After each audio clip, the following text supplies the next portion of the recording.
4 mois qui viennent, nous serons en mesure de donner au Burkina Faso, au Zimbabwe, au Mali, à la Somalie, à la République centrafricaine et à l'Érythrée, de 25 à 50 000 tonnes de céréales à chaque pays, et nous nous chargerons de leur transport qui sera gratuit.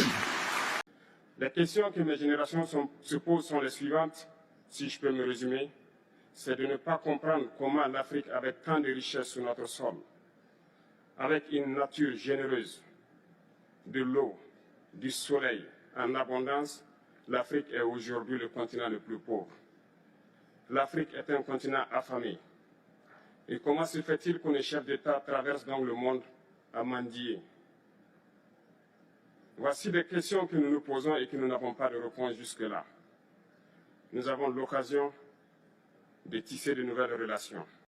Ce qui est le problème, c'est de voir des chefs d'État africains qui n'apportent rien à ces peuples qui se battent, mais qui chantent la même chose que les impérialistes en nous traitant de milices, en nous traitant donc d'hommes qui ne respectent pas les droits de l'homme. De quels droits de l'homme parle-t-on? Nous nous offusquons contre cela et c'est honteux. Il faut que nous, chefs d'État africains, nous arrêtons de nous comporter donc en marionnettes qui dansent à chaque fois que les impérialistes tirent sur les ficelles. Hier, le président Vladimir Poutine a annoncé donc l'envoi des céréales en Afrique. Nous sommes bien contents. Nous lui disons merci pour cela. On aura remarqué que je ne parle pas d'aide, parce que je ne crois pas en l'aide en réalité. Et pour répondre à notre jeune frère, notre cadet, capitaine Traoré, président du Faso, l'Afrique, les chefs d'État ne sont pas venus ici pour mendier. Tout comme nous n'allons pas ailleurs pour tendre la main. Nous travaillons pour un partenariat d'égale dignité entre les peuples. C'est le même discours qu'on tient à Dakar, ici à Saint-Pétersbourg ou à Washington. Donc je pense que le combat de l'Afrique est d'abord un combat pour la dignité. Et ce combat, il transcende les générations.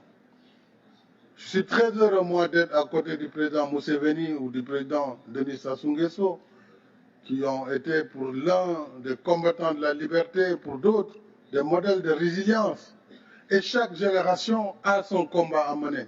Le nôtre, c'est de combattre d'abord le terrorisme qui est en train de gangréner notre continent. Mais aussi, c'est de travailler pour le développement de notre continent. Très rapidement, je crois que tout le monde l'a constaté et que toute l'Afrique l'a vu, à quel point le jeune Ibrahima Traoré a fait preuve d'immaturité et a fait preuve d'inexpérience aussi, et surtout, il a fait preuve d'inculture, d'une grande lacune du point de vue culture diplomatique et tout. En voulant se jouer les pantins, en voulant se jouer les marionnettes devant Poutine, il a essayé de dénigrer les autres chefs d'État. Il a essayé même de faire passer les autres chefs d'État comme étant des gens qui vont mendier en Occident, alors que lui, on lui promet des céréales gratuitement et il dit merci, merci, merci. Et ça aussi, c'est une preuve de son incohérence.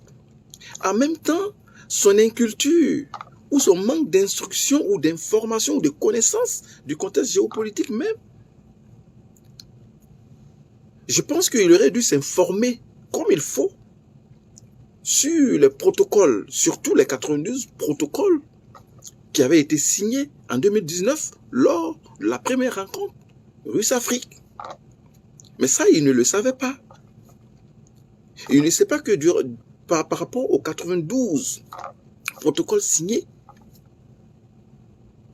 aucun de ces protocoles n'a été déployé ou atteint. Il ne sait pas que en 2019, lorsque les Africains, les 45 présidents africains partaient en Russie, ils avaient des attentes. Et que ces attentes-là n'ont jamais été satisfaites.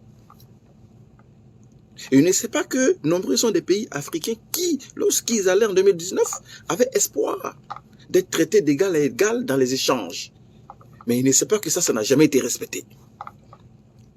Il ne sait pas aussi que la Russie avait promis d'augmenter par 2 les échanges que la Russie avait avec les Africains les 45 chefs d'État qui avaient fait le déplacement, sans compter les autres délégations. Ça aussi, ça n'a pas été respecté. Et il ne sait pas que en 2019, il y avait presque 54 pays africains et qu'aujourd'hui, nous avons seulement 17 chefs d'État. Parce que dans les 54 pays africains présents, il y avait au moins 45 chefs d'État. Et aujourd'hui, ils ne sont que 17.